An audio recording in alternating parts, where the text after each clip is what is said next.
What is going on, everybody? Welcome to Drew Code Sports Talk. I am your host, Cody Johnson, and I have finally got a new episode for you guys. It has been a little bit of a hiatus, personal life kind of getting in the way with work and family and all that stuff, but a lot to talk about today in the world of sports, and especially the week that we just had. It was filled with a lot of interesting different storylines, games, so I'm ready to dive right into it with you guys. But before I get started, please do me a favor.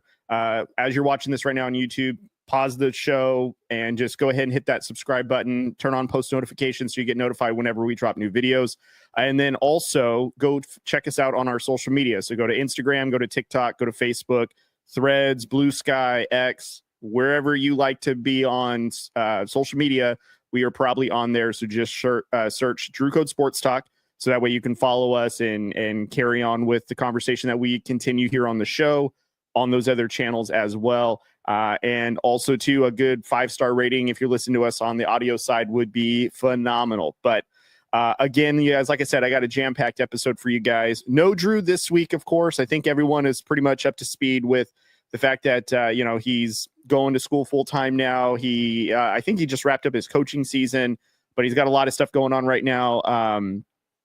His daughter is full-time right now into travel volleyball, which he is in the middle of. And I think they're also going to be doing another sport. So Drew is knee deep, but he sends his love. And I'm imagining when baseball season comes around, which is later this month, he's going to be very excited to talk about it. But we're not talking baseball today, though. We'll be talking a lot of NFL and NBA, and then a couple of different conversations that I've had on other shows, and I'm going to continue on here. So stay tuned for that. Just a quick little announcement as well. I will be on the Gridiron Address tomorrow afternoon. So I'm recording this on Saturday, March 1st. I will be on tomorrow, Sunday, March the 2nd. I believe it is 2 p.m. Pacific, 5 p.m. Eastern, is when I will be on the Gridiron Address. And we're going to be talking about the AFC division, off-season stuff, draft, kind of going over a little bit of all that. So I appreciate Aaron for the invite. And again, the guys over at Boom Broadcasting, ran by Michael Davis. I've been, pretty much friendly with just about all of them. And as you guys know, Jason has made a couple of appearances on the show. Michael has made a couple of appearances on the show. And if you guys are keeping up with us, you guys know that I'm also nearly a regular on those shows as well. So do me a favor, not only show me love on this channel, but go over there and show them love as well. So let's go ahead and dive into the show, you guys. So I'm going to kick us off with some NFL stuff. Super Bowl was almost a month ago now, and there is still tons of NFL news that are coming out. I'm going to go over a couple of some interesting stories that came out that I find is a little interesting for next season coming up, and of course implications of what that's going to look like for draft and off season and all that kind of stuff. So I do want to kick it off with Matthew Stafford and the LA Rams have agreed to restructure his deal. Basically, he re-signed with them on an extension. I haven't seen any official numbers come out. It has been reported that Matthew Stafford did take a discount to stay with the LA Rams, which that story kind of came out when the season kind of ended. It kind of morphed into now they're going to let teams talk. My Raiders were notably in discussions to potentially signing Stafford to reported 2-year deal up to 90 to 100 million guaranteed, which in my opinion, that would have been a little steep for me considering Matthew Stafford is on the older side. How many years left does he have left to play? Nevertheless, though, Matthew Stafford has re-signed with the Rams. And as everyone knows, earlier this offseason, the Rams also gave Cooper Kupp permission to go find a trade partner because from what it looks like, they are going to let him explore other avenues because it doesn't look like they want to keep him on the team, probably because of age, attrition, and also probably because of salary cap reasons. So more than likely, Matthew Stafford may be returning because whoever the Rams bring in, they're going to want Stafford to kind of help elevate that quarterback. But the Rams are going to look a little different now with Puka Nacua. I'm not sure maybe if the Rams look to bring back Cooper Kupp now that they re-sign Matthew Stafford and see if they can do a pretty deep playoff run, considering when they were all healthy. The Rams looked really good. And of course, as everyone knows, they won the NFC West. So I find that very interesting, but I'm glad though that the Raiders don't have to make a decision on whether or not to, I don't want to say overpay, because Matthew Stafford has definitely earned, all the money that he is being signed for. I just don't know for where the Raiders are at and what the plan should be if Matthew Stafford would have been the right answer. So I'm kind of glad that choice was kind of taken out of our hands. Now we can kind of look at the scope of other things and see if there's some other, other quarterback options. Drafting, I think for sure we're going to do. And then also, if there's a veteran out there that we're going to sign that we're more confident in than Stafford. But anyway, Stafford again has re-signed with the Rams. So that's very interesting.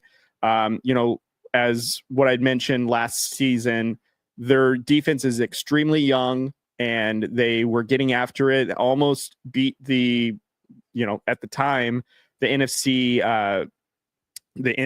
obviously the Eagles. They were putting them on the brink of elimination. And then, if it wasn't for that snow in Philadelphia, I think the Rams would have maybe pulled out, someone would say, an upset just because of how tough they were playing the Eagles. But of course, as everyone knows, the Eagles, came out on top, ran through the competition and became Super Bowl champions. But it's really curious to see what the Rams are going to do the rest of the offseason, especially now what's their decision going to be with Cooper Kupp. Are they still going to let him go and trade him, or are they going to re-sign him? So, and then this broke earlier today. So again, I'm recording this on the 1st, so Saturday. This broke like a couple of hours ago before I even got on, and the Commanders have acquired Deebo Samuel for a 5th-round pick from San Francisco.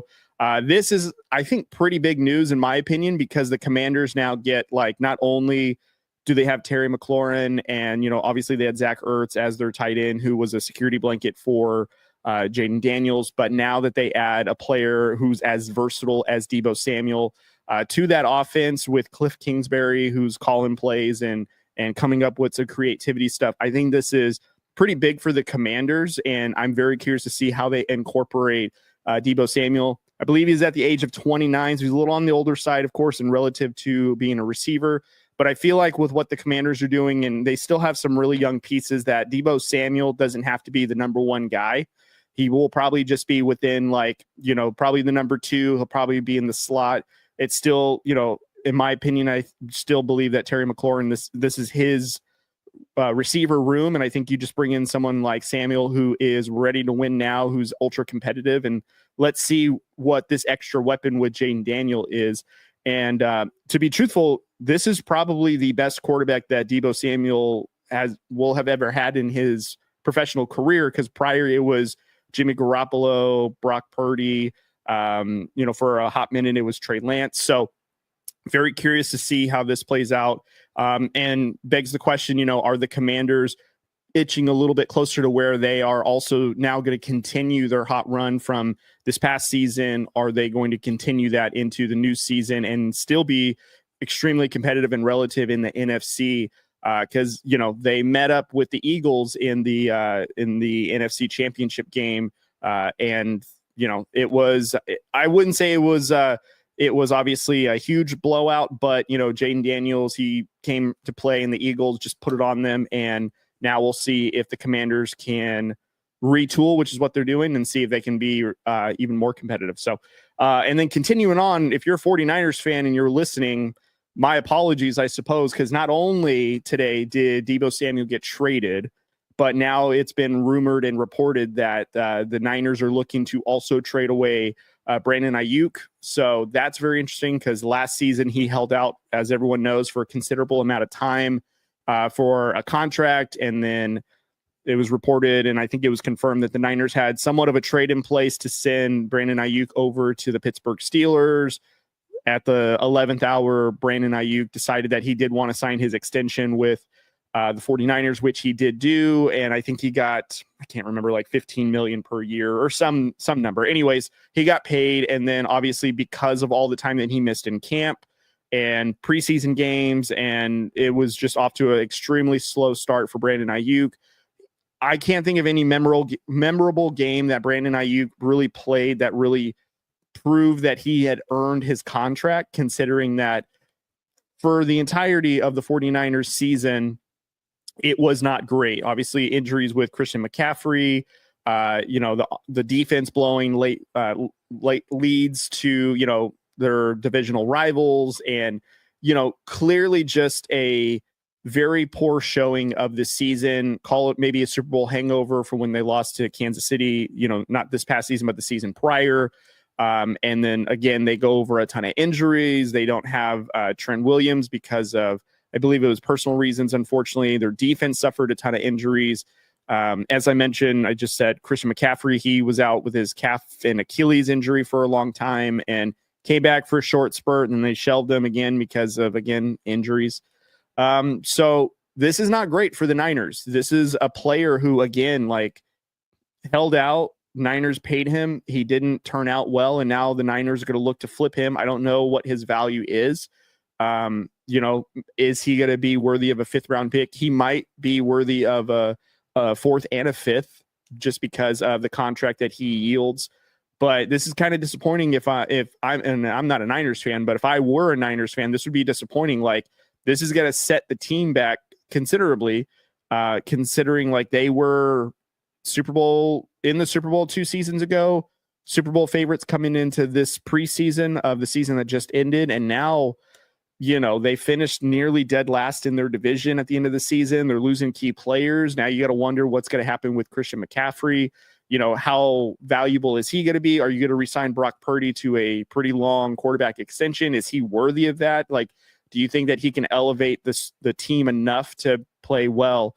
So ton of questions on what's going to happen with this Niners team moving forward, but not great to hear that not only are you shopping Brandon Aiyuk, but you just traded away someone that was pretty much a face of your franchise who helped you be somewhat successful in that offense with Deebo Samuel now going to the Commanders. So there's that bit of news.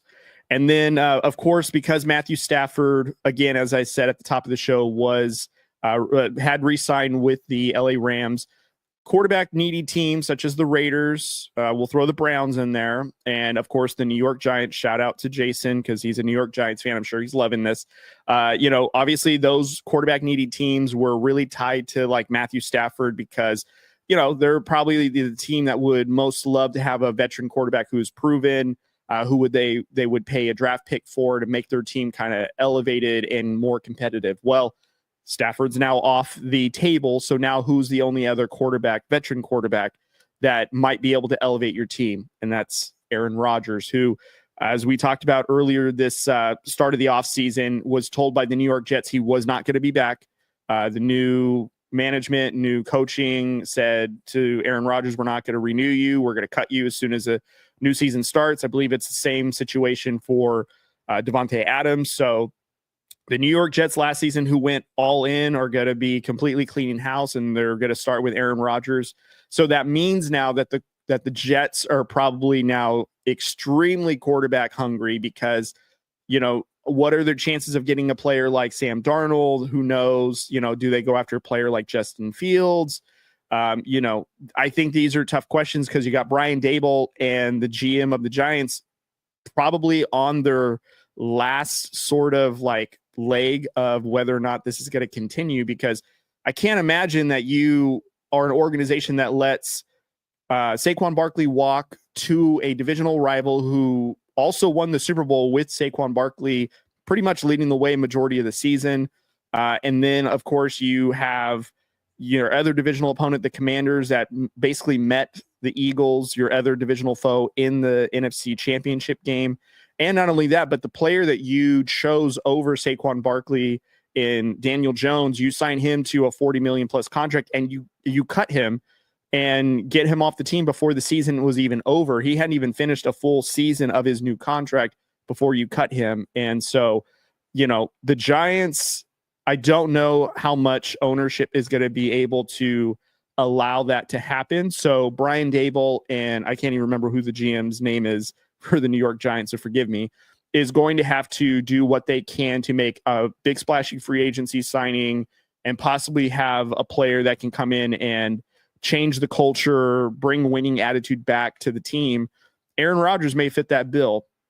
Now, let me make it clear. If I'm the Raiders and Aaron Rodgers is on the table, I don't want Aaron Rodgers. I think he is, I think he's kind of a cancer to the locker room.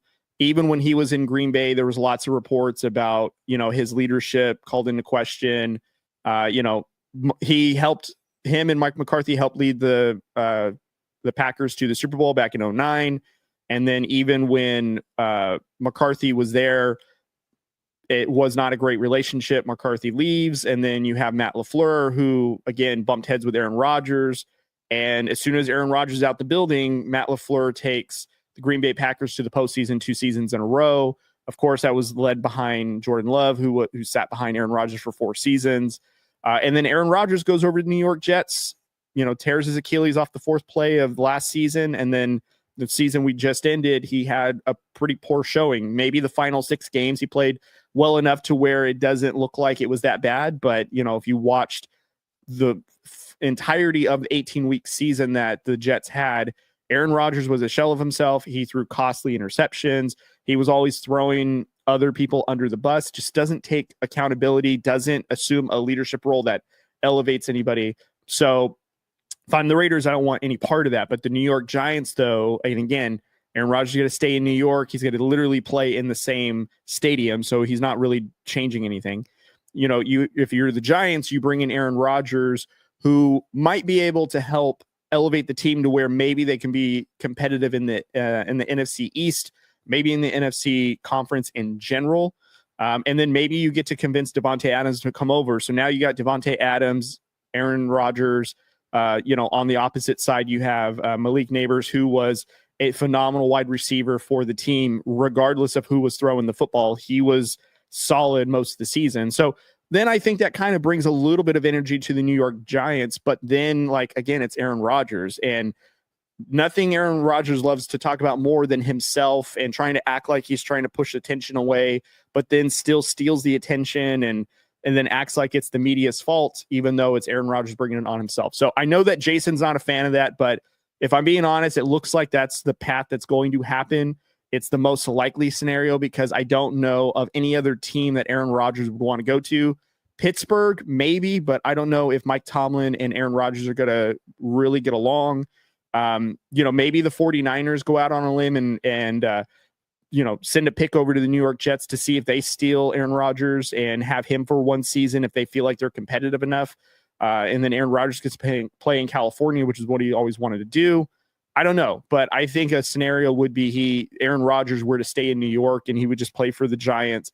It would make the most sense just because, again, same city, same arena, or same stadium, and Aaron Rodgers gets to soak up the New York media who he loves to be involved with. And even though he's the one kind of being involved in the stories. So, I'm sorry, Jason, but I think that's what's going to happen with the New York Giants is I think Aaron Rodgers is going to be there. So, and of course, for the Raiders plan now, so not only is Matthew Stafford now off the table, again, I don't think the Raiders are going to want to deal with Aaron Rodgers. And again, besides the whole drama with Aaron Rodgers, I just don't think that they're going to want to spend a lot of money on a 40-year-old quarterback who is, he still has to prove whether or not he can compete. I don't know if he's going to work really well with Tom Brady and Pete Carroll and John Spytek on the vision of what the future is for the team.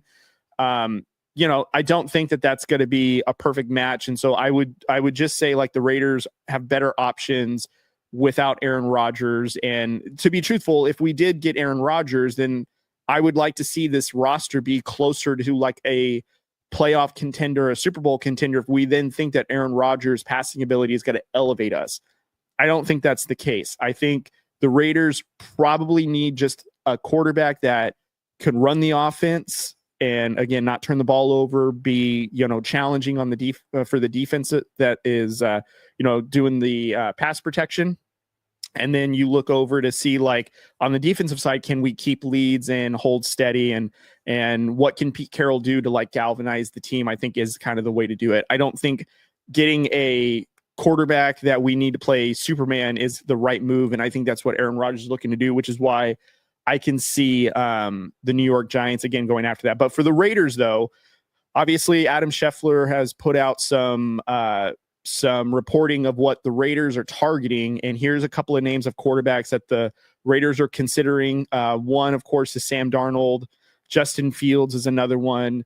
And then, of course, ever since the Raiders have hired Pete Carroll, Russell Wilson has been thrown out there as a quarterback that is, connected to the Raiders.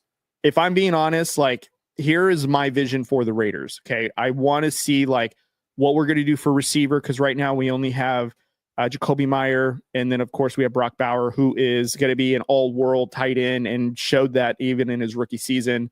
I'm curious to see what the Raiders do to address their defense. So those are some pinnacle pieces. Our offensive line is okay. I like it a lot. I think we're gonna bolster it in the through the draft and maybe even a couple of free agent signings. But for quarterback, I think the smart thing that I think we could do as the Raiders is I would see for us in the draft, if we can't get a player like Cam Ward, Shedeur Sanders, I think then we do is we address the defensive side of the ball. And then in the second, maybe even third round, that's when we start looking at a rookie QB. Jackson Dart, for example, I've seen a ton of reports about, the Raiders might go after him. Will Howard is another quarterback that I see is tied to the Raiders just because of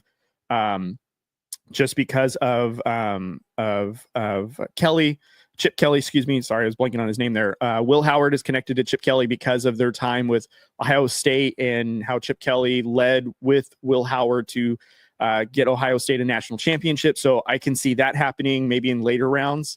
And if that's the case, then I think a quarterback, I would say that I would like to see the Raiders get is a Sam Darnold on like maybe a 3-year deal. I think would be a pretty smart move, just because look, if he is good enough to like win some games now and be competitive, I think that's really good. You need a guy that's going to be able to run this offense. And I do think that Pete Carroll has brought in a coaching staff, and Chip Kelly, from all that I've seen, is a guy that could really help elevate, a young player, teach him an offense. And I think if that's the case, Sam Darnold might be really good in that role.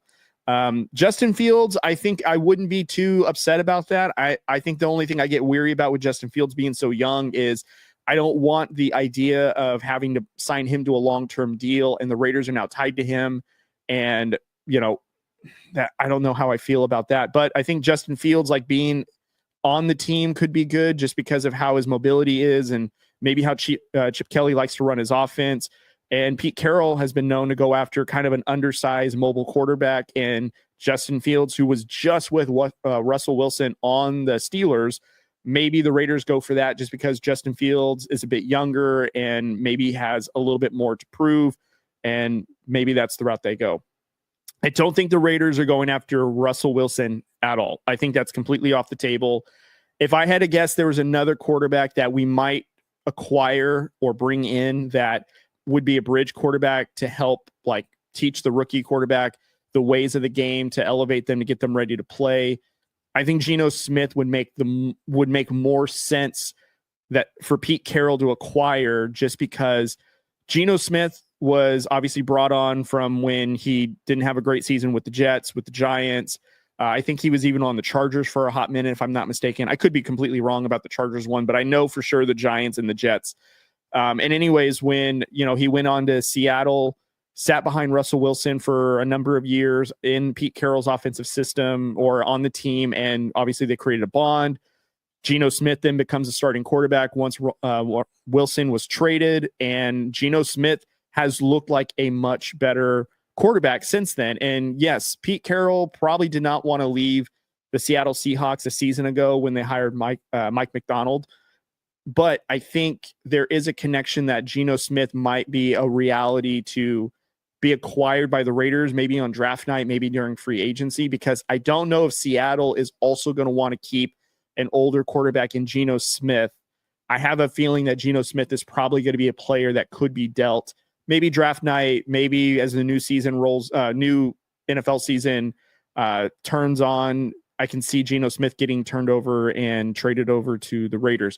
That's a player I would find interesting if the Raiders were to acquire him. And I'd be okay with that because I can see Geno Smith with the culture that Pete Carroll brings, maybe an offense that Chip Kelly can instill that emphasizes the skill set of Geno Smith, makes the Raiders maybe a little bit competitive. I would say like it's an upgrade from AOC and Gardner Minshew. At least like Geno Smith is a respectable starting quarterback.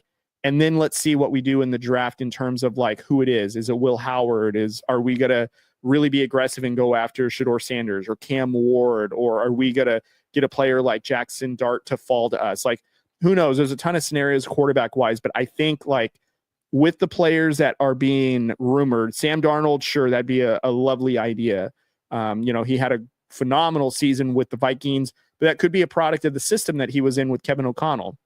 Justin Fields, he looked okay in the Arthur Smith offense with Pittsburgh Steelers. I don't know if that can translate into Chip Kelly. Maybe Chip Kelly's a good enough coach to where he can get the best out of Justin Fields if the Raiders really, win after that. Russell Wilson, again, I think is just past it. And I don't think that Pete Carroll wants to relive that either. I think Geno Smith might be a quarterback that is not really talked about and might be the sleeper accusation, the sleeper trade that the NFL is not expecting to happen just because of that kind of connection. So that's what I would say with the Raiders and the quarterback situation that might transpire. So that's the NFL segment, you guys. So just a couple of quick notes regarding, the NFL offseason and all that other stuff. So, drop it down in the comments below of what you think, if that's all accurate. Let me know also what your team is looking to do, whoever you root for. I know there's a ton of NFL news that's coming out there now in the offseason. So, let me down in the comments below. And again, quick reminder, do not forget, I will be on the Gridiron Address tomorrow at 2 p.m. Pacific time, 5 p.m. Eastern time with Aaron and all the other crew members from the Boom broadcast. So we're going to transition now into the NBA, of course, the league that is, the league that is on fire for several different reasons. Of course, big trade that happened with Luka and AD, the all-star fiasco that happened, this debate about the face of the NBA, and now a bunch of other things that have happened and transpired since essentially, I guest appeared on 3 from Deep with Jason Colenso, again, friend of the show. And we talked a lot about face of the league and all that other kind of stuff. And I do want to kind of continue the conversation regarding it. But, I do also want to highlight the Luka and the Los Angeles Lakers experiment and how it's working. One of my concerns with the trade is I thought that we'd be losing a bunch of defense, which in relative, we still kind of are, but they're making it up in other ways. And ironically enough, for the past month, the Lakers have been the number one defensive team in the NBA. And this is also post, Luka trade, which is really good. And Luka, his steal numbers are going up, I think, because of how they're having to really cover a lot of the court. Now they don't have a ton of size. I think that's really playing into it. And the Lakers have had great wins recently against, obviously, the Mavericks. The most notable one that I can think of is the Nuggets. I think that was a huge one, and especially how they really stopped Jokic. Can they do it in a 7-game series? No, but the fact that they were able to, to get a win in the regular season to build up that confidence, and next time they play them, I think is huge. They just had us win last night against the Clippers, which I think was great, and that was with Austin Reeves leaving early because of an injury. And then obviously with the Timberwolves. Timberwolves are a young team that has a lot of growing to do. Don't know if they're going to be super competitive the rest of the season. Like, they've got a lot to do.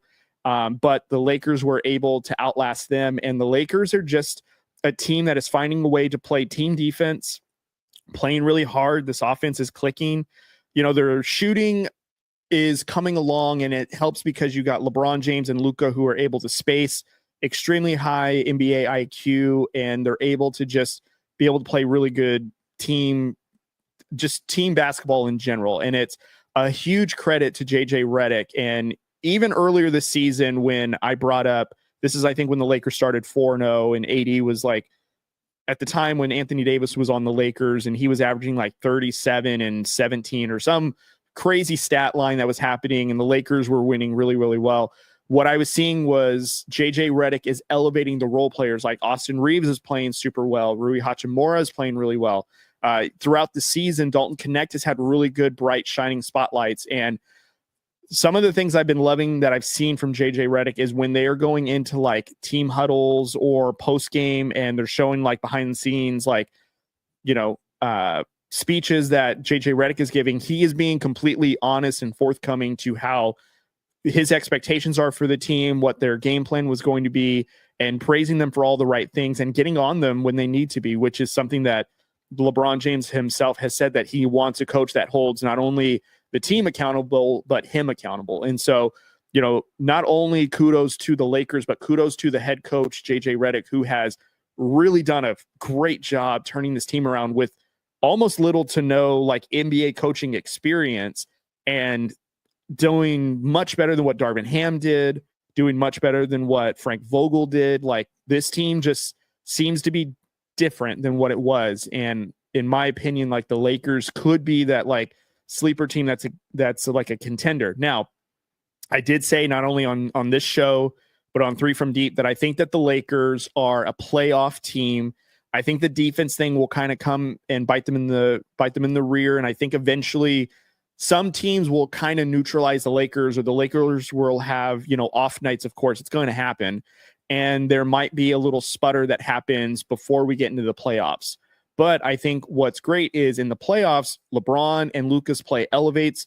And I'm curious to see how like Austin Reeves' play elevates. I'm curious to see how Rui Hachimura plays.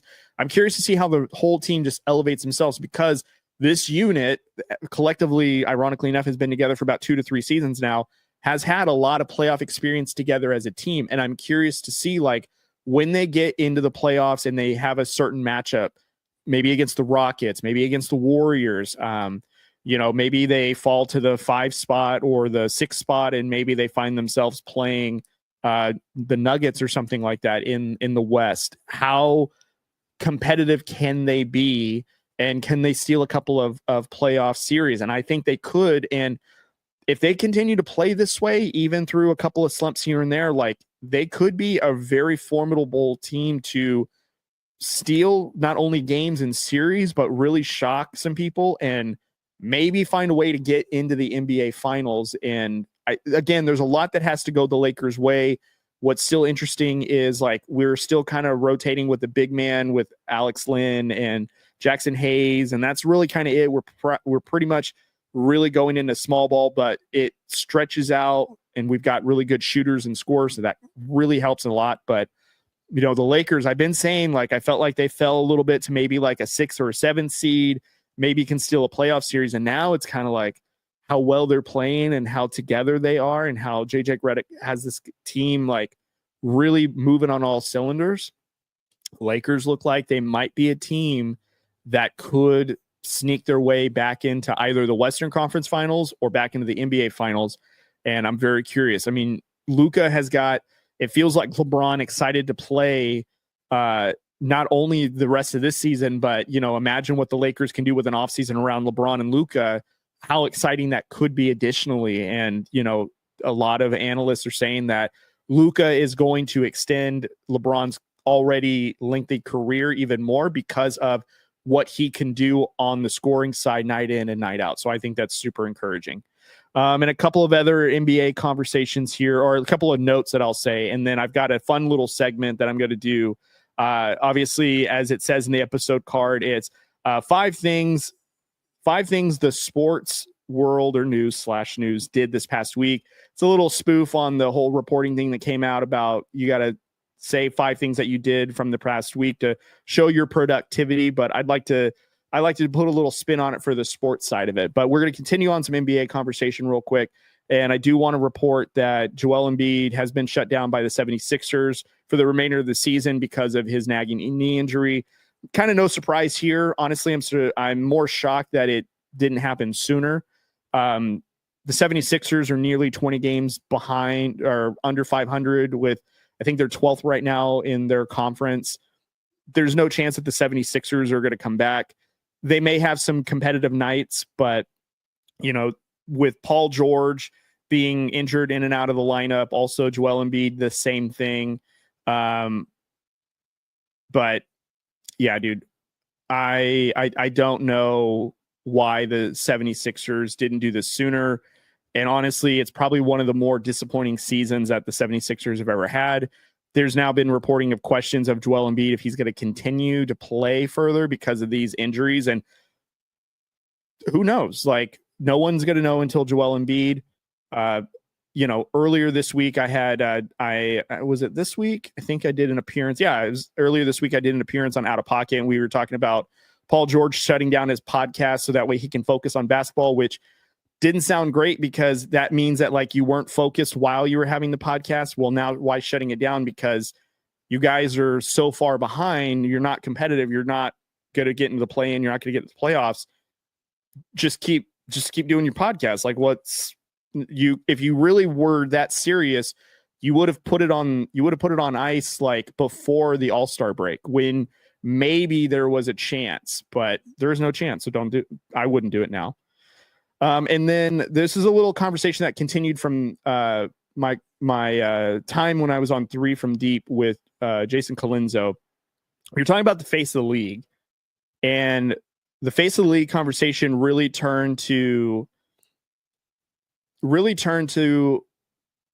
Anthony Edwards was asked if he wanted to be the face of the league. He said, no, I don't want it.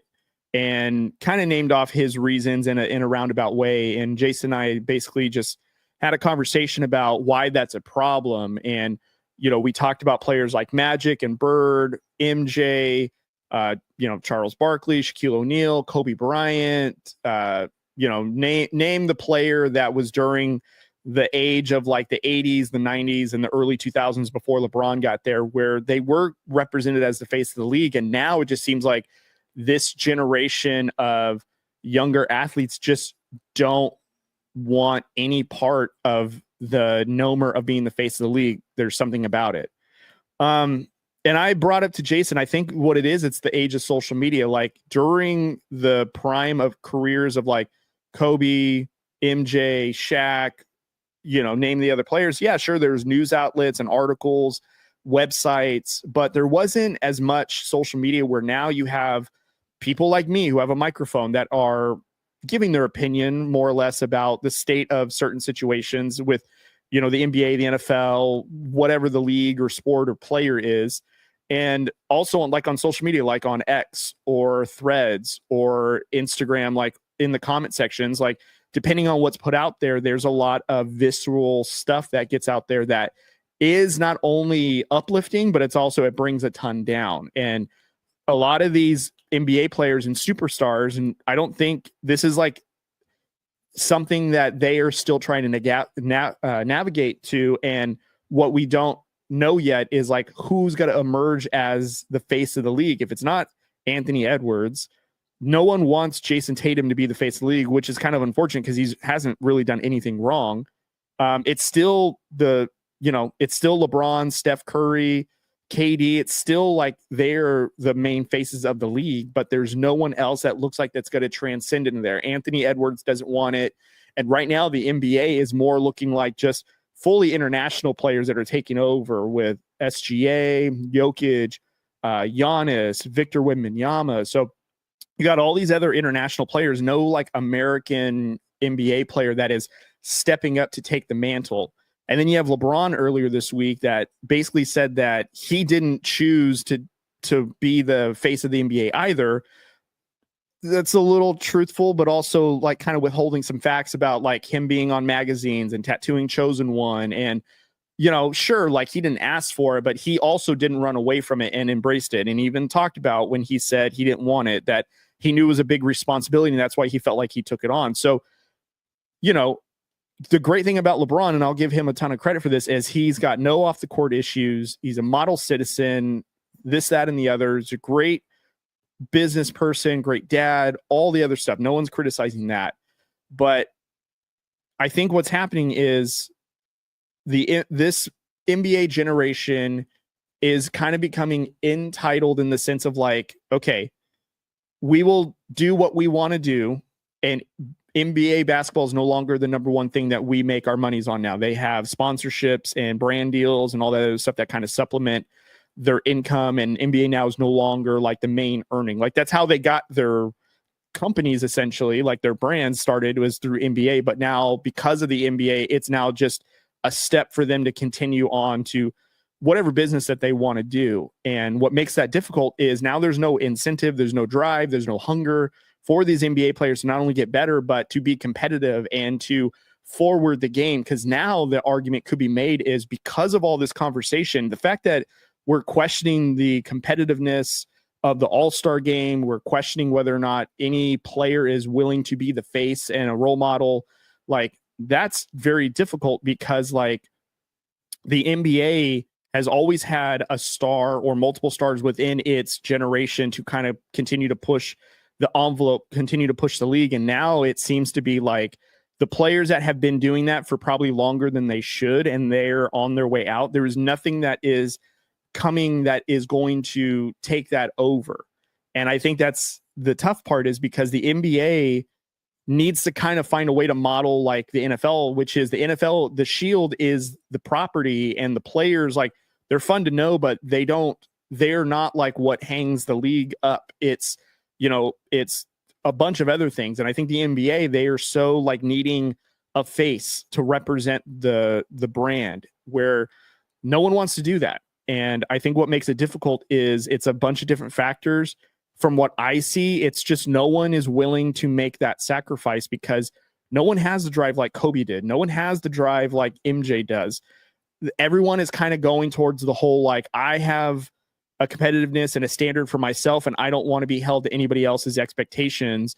And maybe that's to protect themselves, so that way they're not ridiculed. But if anything, it again is continuing the conversation and the narrative that they're soft because they can't handle criticism. They can't handle conversations about why this and why that. And, it's all about like, well, I don't have to answer for anything, and makes it very tough because it's not like we're holding them accountable for what they're doing or not doing, but like they have a responsibility to push this league forward, to be competitive. I mean, they're getting TV deal money basically from fans that are trying to pay to see them, and yet they couldn't care any less about who is there to see them, wanting to see them, also kind of like calling them out if they don't feel like that they're playing hard enough. And sure, like, we don't know what it's like being an NBA player, but you signed up to be an NBA player. So I don't know. I think it's a deeper conversation that I wish I maybe was a fly on the wall to see like what the inner workings are. But for the most part, what makes it this difficult about being the face of the league is it's something that the fans would put on, but it's also like, we need to see players that are willing to accept that by their play, their competitiveness, their willingness to, be the best that they absolutely can, like what Kobe did. Like, Kobe is the model citizen of like ultra competitive, but also represents the face of the league. Sure, we can say LeBron James, but like LeBron James is also like the guy that has pioneered like making a business during the league and making sure your business is good and not being held to anyone's standards but his own, which is great. But then it's like, okay, not everyone has that lane to do so. So like, we need players to like push this game forward. How can the next generation push it forward? So I think that's an interesting conversation that probably will never get the answer to. And I'm sure there's a bunch of different opinions and thoughts about it. And in someone else's perspective, my opinion about it is completely wrong. And in another perspective, maybe I'm aligned with somebody, or, maybe a couple of points off of it. But that's my take on it. And again, it's a continuing, evolving layer of conversation that will never be finished. So, all right, last topic, you guys, of the episode, and it's got to be the 5 things that we learned in sports that happened this past week. I think this is number 1. I think that the Pistons head coach right now is the leading candidate for the Coach of the Year honors because of, basically, I saw a stat that was on First Take, which is the Pistons had won a total of 31 games or 30 games, I think, over the last 2 seasons, I think it was. And currently they're at 33 or 34 wins this season, and they're in playoff contention. And again, shout out to Jason. It seems to be a Jason show tonight. But Jason also called the dark horse in the East was the Detroit Pistons because of how they're playing and how they're coached. I know like JJ Redick, in my opinion, is a really good like Coach of the Year candidate, but what the Pistons are doing right now is something that no one probably saw coming. And then the Raiders, this is one of the things I love too. So I love every year there is a report card that every team kind of gets about how they treated everybody and team facilities, nutrition, all the kind of other stuff. And they're graded. I think the number 1 team was the Miami Dolphins. And then you've had a couple of other teams scattered with some A's and B's, and a bunch of other teams too that have like poor grades on facilities and team owners and all that stuff. And the Raiders, for the most part, had straight A's on almost everything except for 1 B+, which was, I think it was team travel, and don't quote me on that. But anyways, I just love the fact that year in and year out, the Raiders, even though us as Raider Nation fans have an issue with how they sign players, operate the team, playbook, all this other stuff, within the players that get to be within the organization and the staff that are within the organization, they treat everybody in that building, family, players, and all that with the utmost respect, love, and care. And I love seeing every year that these report card things kind of come out, that the Raiders are being praised for like how they take care of their players and stuff like that. And I think it's really, really cool. Number 4, this is number 3. Number 3 is, again, earlier this week, Travis Kelce will return for his 13th season. So I'm a Swiftie, so I'm going to explain why that's a little funny as I read that, is because, again, as everyone knows, Travis Kelce and Taylor Swift, they are an item. They're dating happily, a couple, which I think is great because in our household, we are Swifties. Nothing wrong with that. But I find it fitting that potentially his last season is season number 13. And for those that aren't Swifties, 13 is basically Taylor Swift's number because her birthday, December 13th. The 13th is basically that number that is synonymous within the Swiftie culture. And so it's just kind of fitting that Travis Kelce, Taylor Swift's boyfriend, is going to have is going to return for his 13th NFL season. And I would bet that this is going to be his last season just because of that little cute little, I don't know if you want to call it like tip of the cap to Taylor Swift, because, you know, he was in the NFL for 11 seasons before her, but I think it's just kind of fitting of just 13 seasons. And this is probably his final one. So I think it's kind of sweet. And then this is number 4. I kind of did touch about it with the Joel Embiid, but Paul George putting down his podcast on hold to focus on basketball. Again, my opinion of it is like, look, the 76ers are as far back as they are. I don't think there's any reason to pause the podcast. If you wanted to pause it and focus on basketball, maybe at the beginning of the season, maybe like before the halfway point, well before the All-Star break. But now we are less than 20 something games to go, and your team is kind of nowhere near the competitiveness to get there. And you just shut down Joel Embiid. If I were Paul George, I wouldn't have shut it down. Just keep going. There's other active players, and I talked about this on Out of Pocket. There are other active players that are having regular podcasts. Draymond Green is one.